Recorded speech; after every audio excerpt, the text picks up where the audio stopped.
Good morning. I'm sure that it is a warm day in Texas. I'm here with our chancel choir, at least a good portion of our chancel choir, along with our director, Louise Kramer, on a tour in France, a choir tour. And this Sunday morning, they will be bringing the music in the Protestant church in Normandy. And I am so privileged to have been asked to be the preacher. The pastor said about a 30-minute sermon. And so now I know I need a 15-minute sermon because he will be translating it as I preach into French. And tomorrow our choir has the privilege of singing at the American Cemetery in Normandy. Some of you might have been there and you know what a moving experience this will be. I'm so proud of them, and I know you are as well. While we're away, I know you're in good hands, and I am so pleased that this morning the preacher for the hour is Manuel. You know Michelle, she's been on our ministry team for more than a year now. She is fresh, dynamic, a wonderful addition to our church ministry team. Normally in the loft, but we're trying to get her to come back more often to traditional. She and Quentin had a little baby boy just about 9 months ago, just about the time that Hurricane Harvey blew in. Little Abraham came into their lives. Would you please this morning give a warm welcome to Michelle Manuel. Thank you. I'm so glad to be here with you this morning. And after learning that Dr. Rob would be on this spiritual pilgrimage in France with some of our choir, I have decided just in this moment that I will be joining the choir. And so I don't know what my preaching responsibilities will be, but I'll be up there singing. Well, my mother used to describe me as a very busy child. You know the sort. Some of you may have little ones who are busy and going and always doing. And I would just go and go and go, and then eventually just drop wherever I landed and sleep there for a while. This is a common rhythm for our little ones. But this pace followed me into adolescence, and I'd go from dance lessons to school activities to choir practice, note again, choir practice, but then on to extracurriculars and Girl Scouts and so on and so forth. Every night of the week was packed full, along with homework and all that, the other responsibilities that our adolescents have, and I would not rest until I'd develop a sore throat or start running a fever and just have to be forced into rest.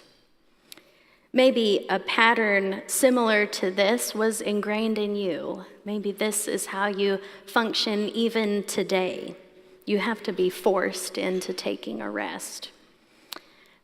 Maybe you learned it at a young age because you had to grow up fast and you had to work in order to help support your family. Maybe this is a type of behavior that you learned in order to gain love and respect in your family unit. Or maybe you just breathed in the air of our culture and felt it was necessary to develop a good, hard, strong work ethic. And there's nothing wrong with a hard work ethic, but we can't have it with the detriment to our rest and our Sabbath. So regardless of where you got it from, chances are that you may have not experienced a day of rest in a long time. Maybe not a full day of rest, maybe not ever. Let's be honest, okay? We live in the woodlands. We live in a town with a very high concentration of successful, hardworking, busy people. Outsiders may refer to us as overachievers, and we may be tempted to wear that title as a badge of honor, only to go home stressed and tired and irritable, with no energy to actually see the plight of our children or hear the concerns of our spouse. We certainly don't have any energy left for ourselves to connect with our loved ones, to give and receive care. And we certainly wouldn't be able to hear our most inner longing, a longing that was put there by God himself, the longing to rest. So we go to bed angry or frustrated. We go to bed lonely, or worse, sleep may never come because we're so tightly wound. And some version of this plays over and over every day with no avail, no change in pace, no rest. Even our weekends can get packed full of to-dos and being on the go. You know, it wasn't until adulthood that I had the opportunity to learn about the importance of Sabbath.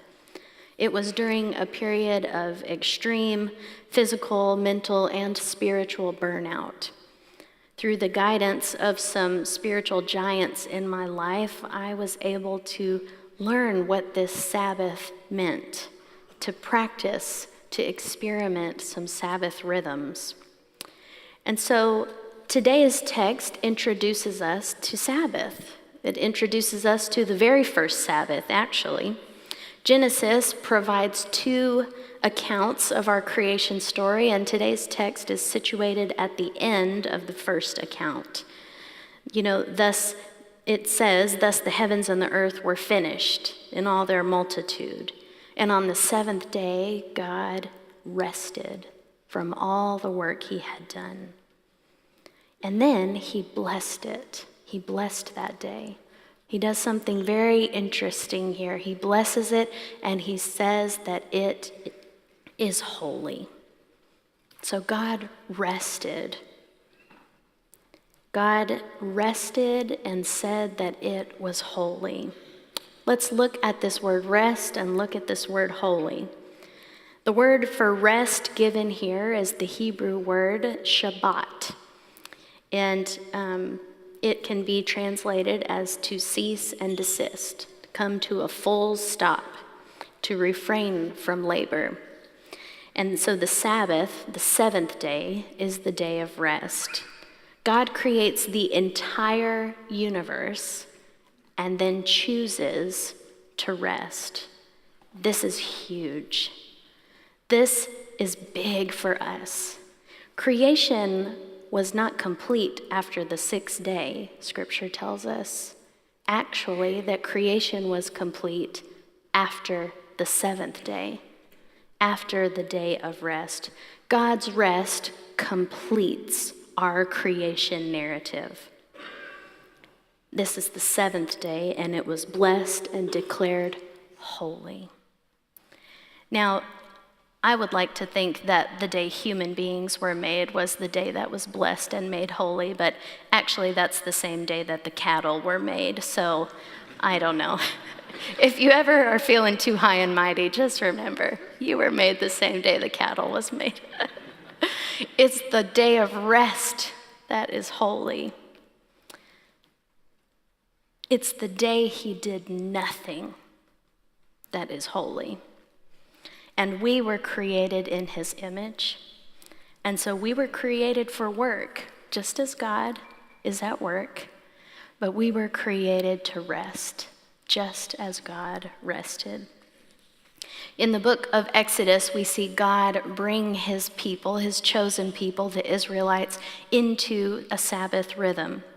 Each day in the wilderness, after he brought them out of the tyranny of Pharaoh, each day in the wilderness, he provides just enough food for them, manna from heaven. And he, on the sixth day, provides enough for the rest day, for 2 days. And so God makes provision for them to be holy. God makes provision for them to rest. Likewise, God makes provision for us to rest. They could check out of survival mode for a minute. This same group of people in the wilderness would later be given the 10 Commandments. And so we can look at this slide here. This is the order in which the 10 Commandments were given, as we see in Exodus chapter 20. And notice that the first 3 have to do with our relationship to God. Thou shalt have no other gods before me. You'll not make anything into a graven image, so no idols, and don't take the Lord's name in vain. Then look at the last 6 there. Honor thy father and mother, don't kill, don't steal. These all have to do with our relationship to one another. But the 4th commandment there is the Sabbath commandment. Matthew Sleeth, in his book 24:6, likens the Sabbath to a bridge. This 4th commandment is a bridge between humanity and God. The Sabbath connects us to God. And if we dare to walk out onto that bridge, to clear out space in our lives for us to journey onto the bridge, we will experience a weekly renewing of our whole selves and of our faith. Psalm 23 offers beautiful and compelling imagery into what Sabbath rest can look like for the people of God. The psalmist illustrates the type of rest we will experience. And so, this is commonly used as a funeral text, and it does have implications for our eternal life, our eternal rest with God. But it also gives us insight into what Sabbath rest can be for us here on this side of heaven. The Lord is my shepherd, and in him we have no want.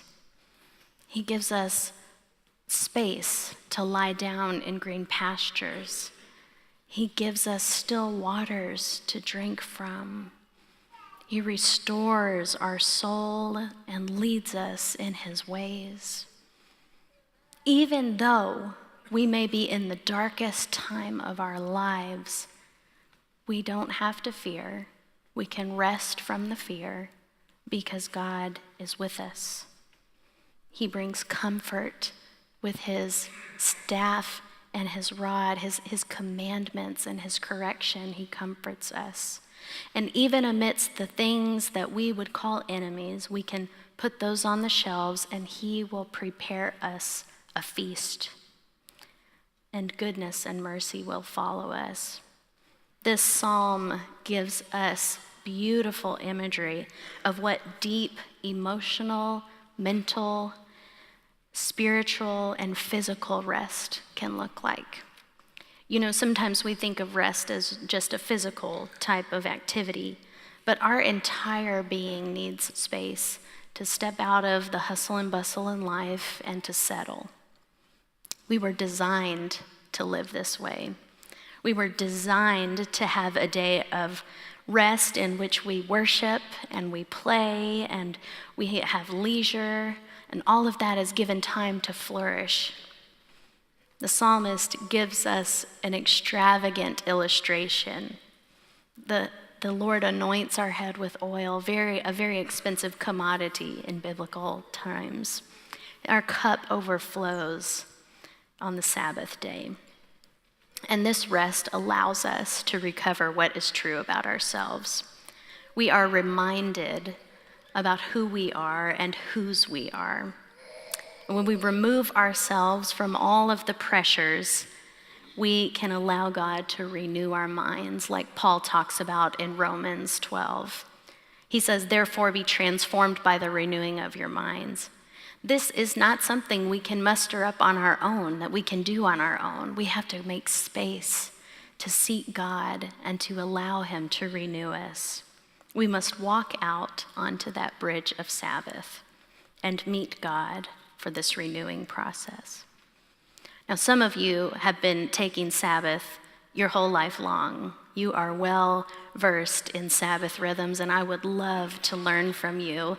Please send me an email or let's meet. I want to learn about your Sabbath rhythms. But some of us have never ventured onto the bridge yet. And so remember, it might be shaky at first when you walk out onto that bridge. It might feel foreign or odd. This is not the normal pace of life that our world lives. Remember, it took God 40 years to bring his people into these rhythms, and they kind of complained about things sometimes and hated it. And so it may be hard for you at first, but after a while, taking a Sabbath rhythm will be something that you long for. You begin to look forward to the seventh day. And by the way, your seventh day, your day of rest, doesn't have to be a Sunday. It can be a Monday. That's my Sabbath, is a Monday, because I'm at work today, right? Y'all didn't think this was work? This just comes easy and light, and I just float up here and give a sermon. And no, I'm on my Sabbath tomorrow. The screens are closed. There's no emails being answered. I am fully present to my family and to God on Mondays.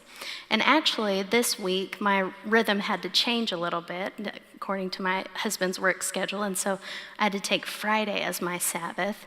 And y'all, when you are preaching on Sunday, it is hard to take a Sabbath on Friday. And it was tempting. I had my laptop at home with me, and I just thought once or twice, well, maybe I could just lightly touch the sermon. Maybe I could just open it up just for a minute. But you know what? I didn't. I resisted, because I made a commitment to God to live out his commandments in all that I do. And I wanted to honor that, and I knew it was good for me. So when I reflect on the beauty of Psalm 23, I wonder why it's kind of tempting to resist such a deep rest. Why would we resist this type of rest?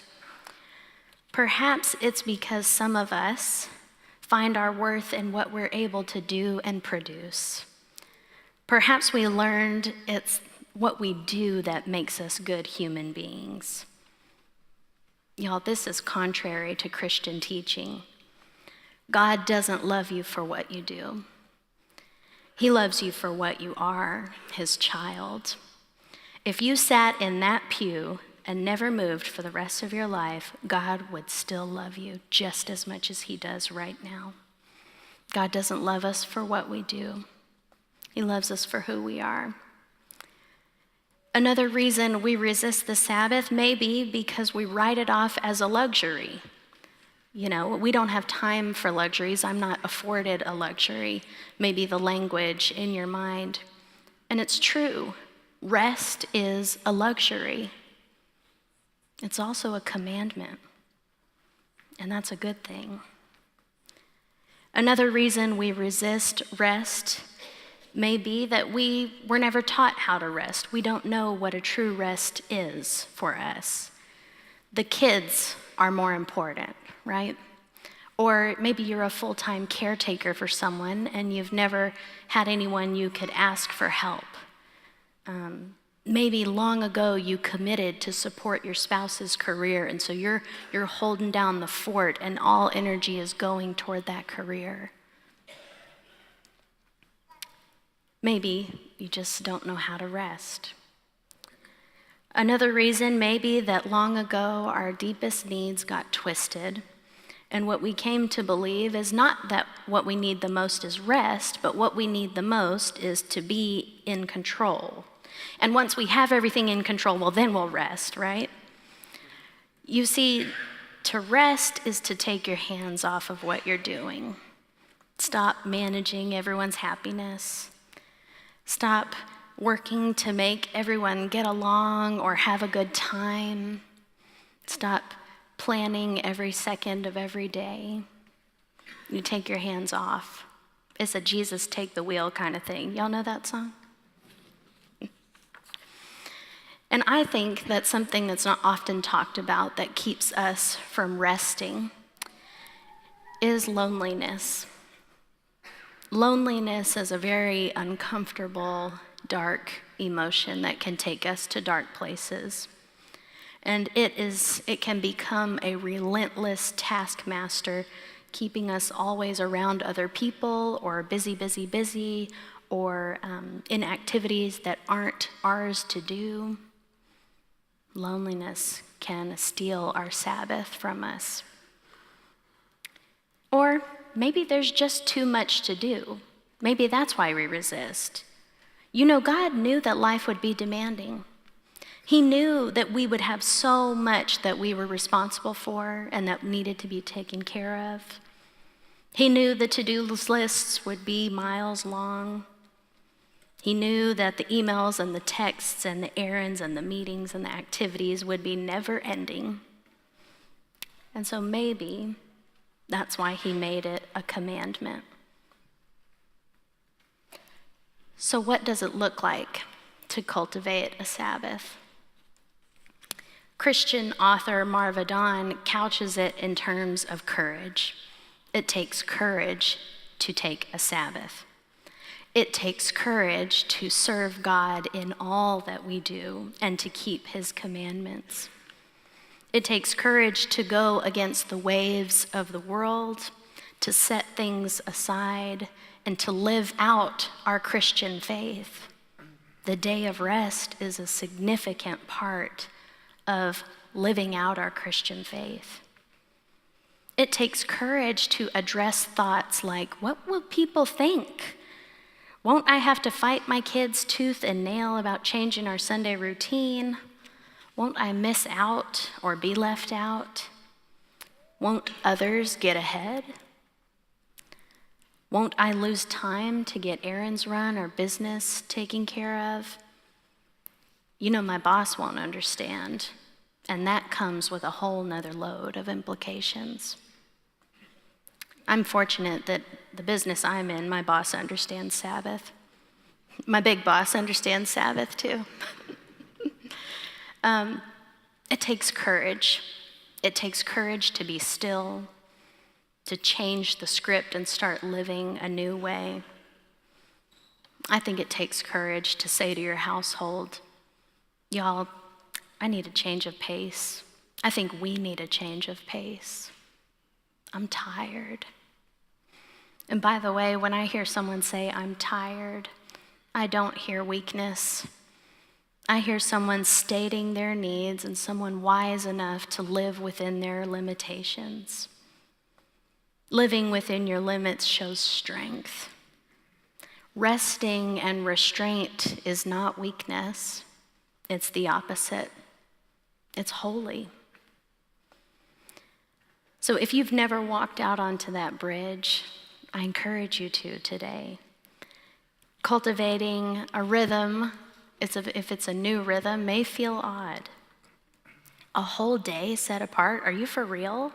A whole 24 hours where you don't check your email?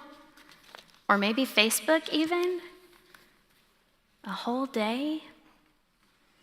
If you start to change this pace, if you start to change it up, you better believe all sorts of lies will come at you. Lies about who you are, about how lazy you must be. That's an ugly word, huh? Lies will come at you when you try to change this. It will be difficult to change your family's routine. You'll be affecting your kids' lives too. But let us commit to teaching our children the ways of God. Let us model for them a rhythm of rest and holiness. Teaching your children this godly rhythm will be an irreplaceable gift for them. Teach them that there is one day that they don't have to achieve and live into every pressure that life has on them. It will be a way for them to live out their faith, to breathe deep. They too can go to these still waters and drink. They too can feast at this banquet. Cultivating a Sabbath rhythm takes creativity, it takes flexibility, and it takes a willingness to experiment. So Sabbath, inherently, it's about not working. So you have to ask yourself, what is work? And then just don't do that, right? Be open to experimentation. Perhaps working in the yard is fun for some of you. I don't know why it would be, but maybe it's Maybe it gives you life. I don't know. You know, my dad, which, by the way, Dad, if you're watching, happy birthday. I love you. But my dad loves to do that kind of stuff. I mean, he likes to putter around the house, get little projects done here and there, organize the tools in his massive tool shed, and then he comes inside and falls asleep watching golf or a John Wayne marathon on TMC. Now, this is not a license to tell your spouse, see, I can just watch golf all day on my Sabbath. Don't quote me on that. This is a rhythm that works for his household in this season of life. So when we're taking a Sabbath rhythm, when we're cultivating something amongst our family members, it's going to need to fit each season of life. He obviously doesn't have young children at home and things like that. But the point is that the Sabbath is an unforced rhythm of grace. It's a light and easy yoke, like the one that Jesus talks about in Matthew 11 when he says, "Come to me, I will teach you how to really rest. I will teach you my ways of unforced rhythms of grace." If you have children at home or small children, you may be scoffing at this, and that's okay. Let's talk more. But there are plenty of resources where you can, there's some practical ways that you can begin to have the discussion about what does Sabbath look like for our family. One suggestion is to have a conversation the night before at dinner and say, okay, what's everyone's needs? You know, let's look at our week. This has been a pretty tough week. Do we need to, just kind of hunker down and stay at the house, or do we need to go on a hike, or, and hear from your family members. No, not everyone's expectations or needs will be, met and gone with. It's what's best for the family. But the point is, it takes a conversation, and it takes preparation and communication. Maybe you all divvy up the chores and you do all the chores the night before so that when the Sabbath day comes, you can just relax and leave the dishes after each meal. It's a conversation that's needed. Cultivating a Sabbath rhythm takes the ability to state your needs. You've got to be able to hear that inner voice that God placed in you. He placed that need to rest in you. And so everyone's needs may not be realistic and be heard, like I said, but it requires the question, what do you need tomorrow?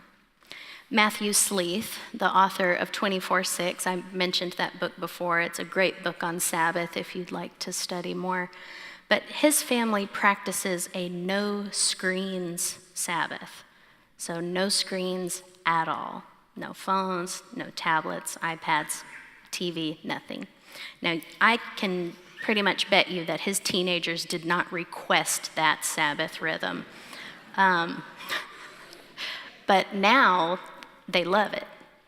I mean, they've practiced this rhythm for years, and their physical beings begin to crave this type of rest. So, what would it look like to invite our family to reflect on what is work, what is not, what is fun, what is worship? Encourage your kids to drop what they're doing, to also find a Sabbath rhythm for them. But give yourselves time to find the rhythm. God is calling us, always calling us into rhythms of his grace. Unforced rhythms. He shows us how to rest by first choosing to rest himself. He's inviting us to be holy as he is holy. Order your life in the way you were designed to live. You were made to do this.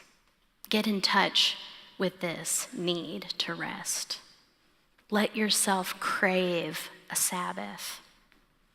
Walk out onto that bridge that is the fourth commandment and see what happens.